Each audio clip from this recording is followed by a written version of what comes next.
Hello students, in this lecture we will study about matrix representation of a graph, and first we will study about incidence matrix.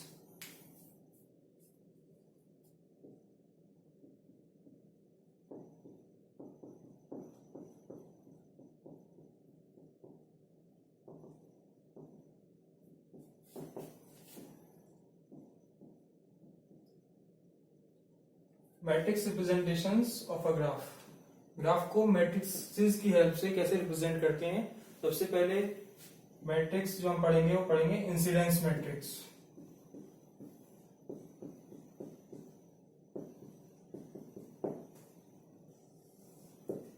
Incidence matrix जो होती है, consider कर लीजिए जी हमारे पास कोई graph है जिसमें n वर्टिसेस हैं। जी एक ग्राफ है जिसमें n वर्टिसेस हैं और e एजेस हैं। जी जो ग्राफ है उसमें n वर्टिसेस हैं और e एजेस हैं, तब इंसिडेंस मैट्रिक्स ऑफ जी जो होगी वो एक मैट्रिक्स होगी जिसमें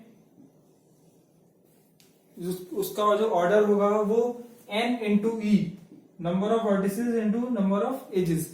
n रोज होंगी और e कॉलम्स होंगे। रोज जो होंगी वो रिप्रेजेंट करेंगी हमारे पास वर्टिसेस को। मतलब अगर हमारे पास वर्टिसेस v1 v2 v3 हैं तो ये v1 फर्स्ट वर्टेक्स के करस्पॉन्डिंग रो है, v2 सेकंड वर्टेक्स के करस्पॉन्डिंग रो है, v3 थर्ड वर्टेक्स के करस्पॉन्डिंग रो है। इस तरीके से सारी रोज जो हैं वो वर्टिसेस को रिप्रेजेंट करेंगी और एजेस जो हैं वो कॉलम्स को रिप्रेजेंट करेंगी। तो कॉलम्स जो हैं वो एजेस को रिप्रेजेंट करेंगे। अगर फर्स्ट कॉलम है तो फर्स्ट एज के करस्पॉन्डिंग है वो, सेकंड कॉलम सेकंड एज के करस्पॉन्डिंग है, थर्ड कॉलम थर्ड एज के करस्पॉन्डिंग है। तो इंसिडेंस मैट्रिक्स जो होती है वो एक ऐसी मैट्रिक्स होती है जिसमें अगर n वर्टिसेस और e एजेस हैं तो n इंटू ई ऑर्डर की एक मैट्रिक्स होगी। अब इस मैट्रिक्स में जो एलिमेंट्स होंगे वो किस फॉर्म के होंगे?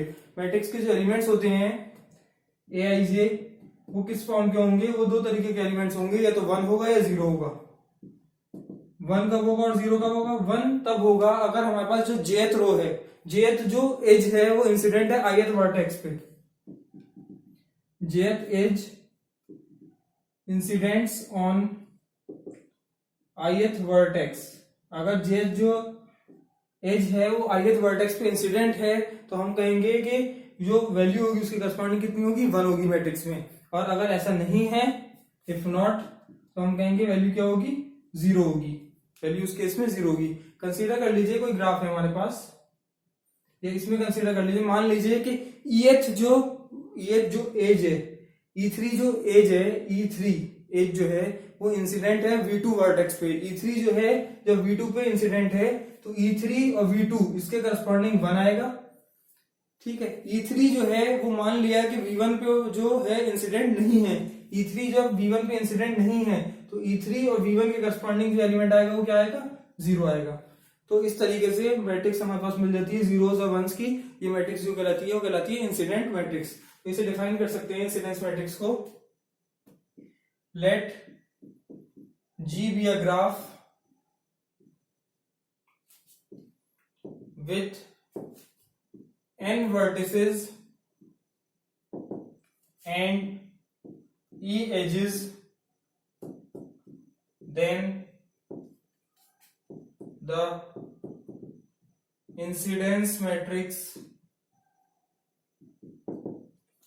of G is represented by, incidence matrix को रिप्रेजेंट करते हैं ए ब्रैकेट में G, A G, and is defined as, और डिफाइन करते हैं and is defined as A G equals to, इसमें जो एलिमेंट्स होंगे वो ए आई जी टाइप के होंगे। ऑर्डर कितना होगा? ऑर्डर जो होगा वो होगा n इंटू ई ऑर्डर होगा। वेयर, अब ये ए आई जे एलिमेंट जो होंगे वो कैसे कहां से मिलेंगे हमें? ए आई जे जो है वो 1 होगा, मैट्रिक्स का एलिमेंट 1 हो जाएगा अगर jth edge, if jth edge incidents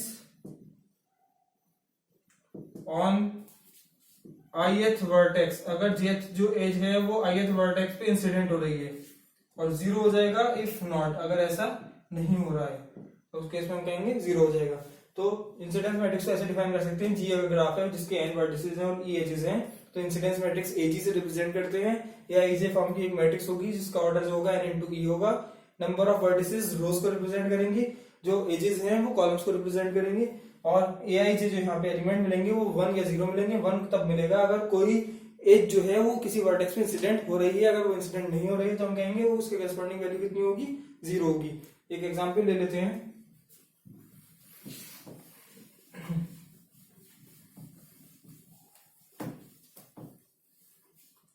consider कर लीजिए हमारे पास एक ग्राफ है,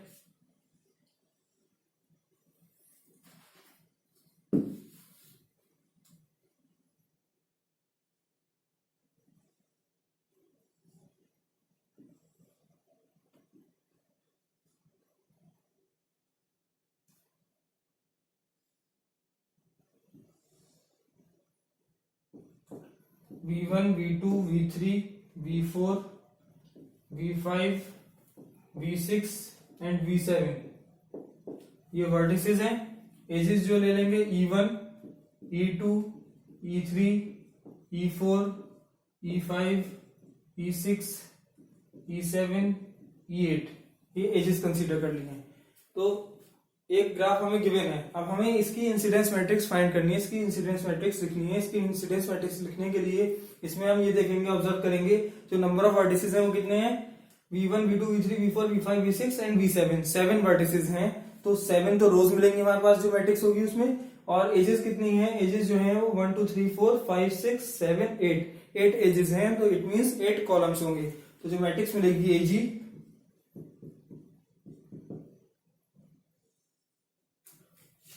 उसमें उस मैट्रिक्स में जो हमारे पास वर्टिसेस होंगे वो रोज को रिप्रेजेंट करते हैं, और वर्टिसेस कितने हैं हमारे पास 7 है।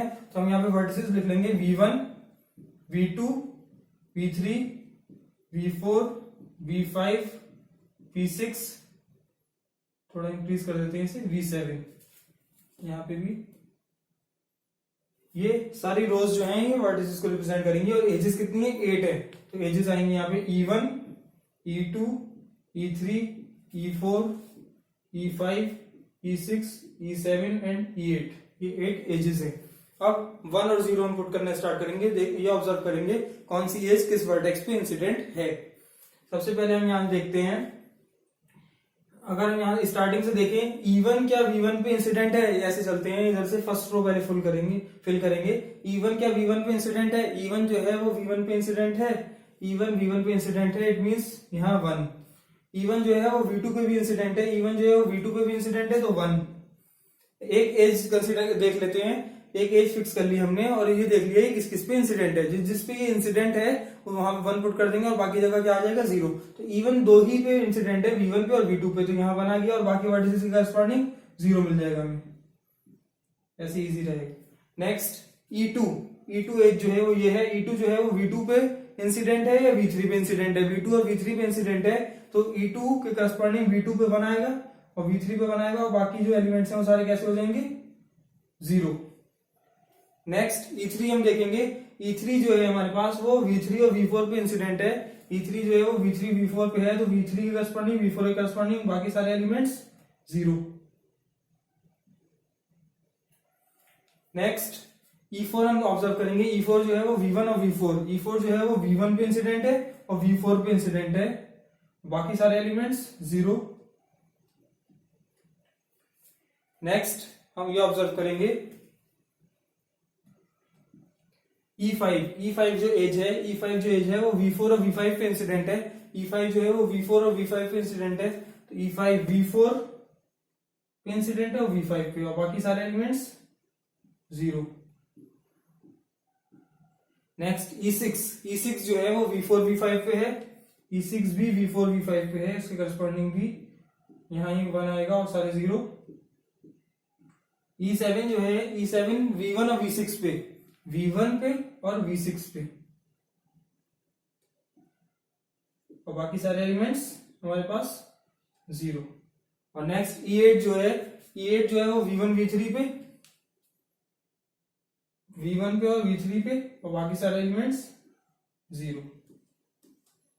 तो ये हमारे पास इंसिडेंस मैट्रिक्स है इस ग्राफ के करस्पॉन्डिंग। एग्जांपल में नोट कर लेंगे, ये अगर हमारे पास ग्राफ है तो इसके करस्पॉन्डिंग इंसिडेंस मैट्रिक्स हमें ये मिलेगी। अब यहाँ पे हम क्या ऑब्जर्व करते हैं, इसमें हम ये ऑब्जर्व करते हैं, इससे कुछ प्रॉपर्टीज मिलती हैं इंसिडेंस मैट्रिक्स की। वो प्रॉपर्टीज क्या है यहाँ पे देखिए, जो कॉलम्स हैं इसके, कॉलम में हर कॉलम में केवल 2 ही जगह 1 मिल रहा है हमें, क्योंकि एक एज जो है 2 वर्टेक्स पे ही इंसिडेंट होती है, एक एज जो है वो 2 वर्टिसेस पे इंसिडेंट होती है। इट मींस हर कॉलम में ये एक एज को रिप्रेजेंट कर रहा है कॉलम, इस कॉलम में इवन केवल 2 ही वर्टिसेस पे इंसिडेंट होगी, इसलिए इसमें केवल 2 ही जगह 1 होगा। तो प्रॉपर्टीज लिख लेंगे इसकी।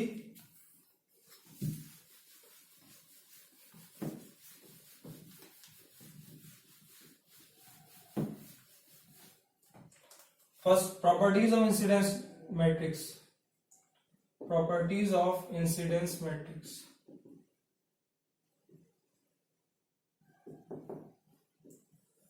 First property is, since each edge incidents on only 2 vertices, therefore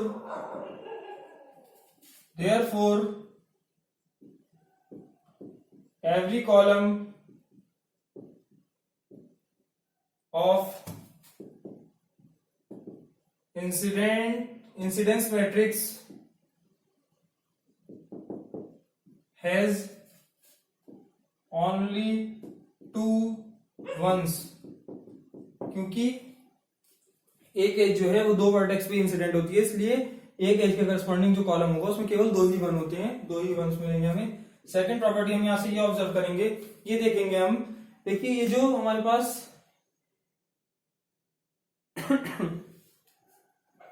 E5 और E6 जो एजेस हैं, E5 और E6 हम ऑब्जर्व ये करेंगे। E5 के करस्पॉन्डिंग जो एजेस जो हमें कॉलम मिल रहा है और E6 के करस्पॉन्डिंग जो कॉलम मिल रहा है वो दोनों आइडेंटिकल कॉलम है। आइडेंटिकल कॉलम क्यों मिल रहा है, क्योंकि ये एजेस कैसी हैं, E5 और E6 जो हैं वो पैरेलल एजेस हैं। तो अगर पैरेलल एजेस हैं तो उनके करस्पॉन्डिंग हमें कॉलम्स कैसे मिलेंगे, आइडेंटिकल कॉलम्स मिलेंगे।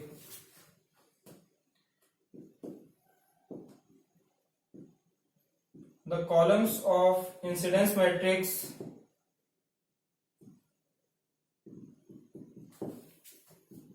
corresponding to parallel edges are identical।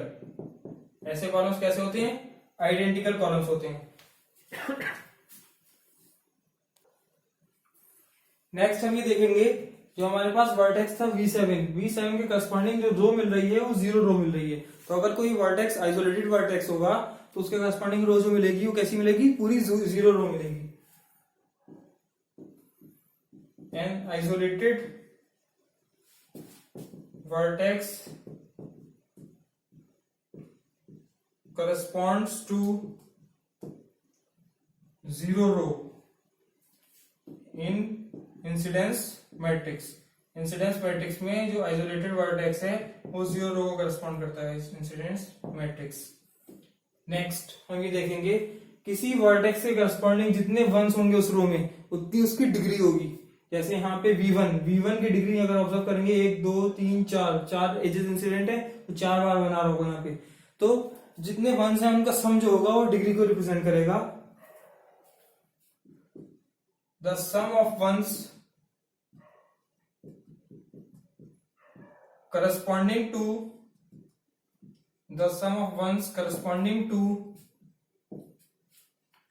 a vertex in incidence matrix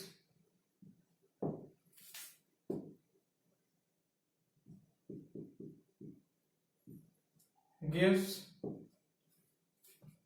the degree of that vertex, उस वर्टेक्स की डिग्री को देता है, वो इस वर्टेक्स की डिग्री को बताता है। ये इसकी प्रॉपर्टीज हैं इंसिडेंस मैट्रिक्स की। Thank you.